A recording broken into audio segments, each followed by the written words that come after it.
नमस्कार दोस्तों, स्वागत है आप सभी का मेरे इस यूट्यूब चैनल सबका ओपिनियन में। दोस्तों आज बात करते हैं 2024 में होने वाले लोकसभा चुनाव में पश्चिम बंगाल के 42 सीटों के माध्यम से। दोस्तों हम आपको ये बता दें कि पश्चिम बंगाल राज्य को यहाँ पर महिला सशक्तिकरण का प्रतीक माना जाता है।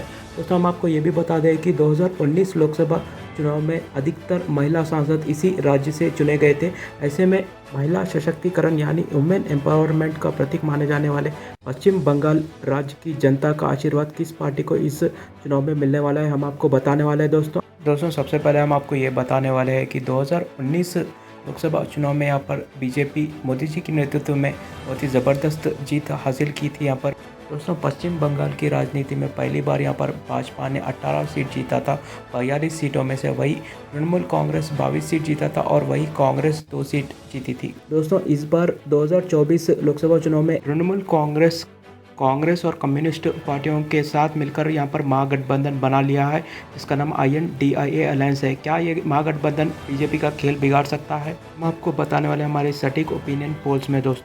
दोस्तों हमारे सटीक ओपिनियन पोल्स की शुरुआत करते हैं जनता जनार्दन की जय बोलकर। दोस्तों सबसे पहले बात करते हैं अलीपुर द्वार की सीट की, तो यहाँ पर भाजपा जीती दिख रही है। वही आरामबाग में INDIA अलायंस जीती दिख रही है। आसनसोल की सीट भाजपा जीती दिख रही है। बहरमपुर की सीट INDIA अलायंस के खाते में जाती दिख रही है। बालूरघाट की सीट भी INDIA अलायंस के खाते में जाती दिख रही है। बंगून की सीट यहाँ पर INDIA अलायंस के खाते में जाती दिख रही है। दोस्तों वही बात किया जाए बंकुरा की सीट की, तो यहाँ पर भाजपा जीती दिख रही है। वही बारासात की सीट INDIA अलायंस के खाते में जाती दिख रही है। ईस्ट बर्धमान की सीट, बर्धमान दुर्गापुर की सीट, बारकपुर की सीट, बासीरहाट की सीट, इन चारों सीटों पर भी INDIA अलायंस के दबदबा बनता दिख रहा है। दोस्तों अब बात करते हैं बीरभूम की सीट की, तो यहाँ पर INDIA अलायंस जीती दिख रही है। बिष्णुपुर की सीट भी INDIA अलायंस जीती दिख रही है। बोलपुर की सीट INDIA अलायंस जीती दिख रही है।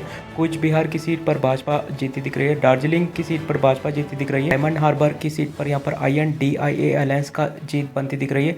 डमडम की सीट पर INDIA अलायंस जीती दिख रही है। घाटल की सीट पर INDIA अलायंस जीती दिख रही है। हुगली की सीट पर INDIA अलायंस जीती दिख रही है। हावड़ा की सीट पर INDIA अलायंस जीती दिख रही है। जलपाईगुड़ू की सीट पर भाजपा जीती दिख रही है। वही जादवपुर की सीट पर INDIA अलायंस जीती दिख रही है। जंगीपुर की सीट पर भी INDIA अलायंस का दबदबा बनता दिख रहा है। जयनगर की सीट, झरग्राम की सीट, कांती की सीट, कोलकाता दक्षिण सीट, कोलकाता उत्तर सीट, इन सभी सीटों पर INDIA अलायंस की लहर देखने को मिल रही है। इन सभी सीटों पर INDIA अलायंस की जीत बनती दिख रही है। दोस्तों अब बात करते हैं कृष्णानगर की सीट, तो यहाँ पर भी INDIA अलायंस की जीत बनती दिख रही है। मालदा दक्षिण की सीट पर INDIA अलायंस जीती दिख रही है। मालदा उत्तर की सीट पर भी INDIA अलायंस जीती दिख रही है। मथुरापुर की सीट पर भी INDIA अलायंस जीती दिख रही है। मेदिनीपुर और मुर्शिदाबाद पर भी INDIA अलायंस का दबदबा बनता दिख रहा है। दोस्तों रही बात रायगंज की सीट, तो यहाँ पर भी INDIA अलायंस जीती दिख रही है इस सीट पर भी। वही श्रीरामपुर की सीट भी INDIA अलायंस के खाते में जाती दिख रही है। तमलुक की सीट INDIA अलायंस के खाते में जाती दिख रही है। पुरुलिया की सीट पर भाजपा जीती दिख रही है। उलूबेरिया की सीट INDIA अलायंस जीती दिख रही है। रानाघाट की सीट भाजपा जीती दिख रही है।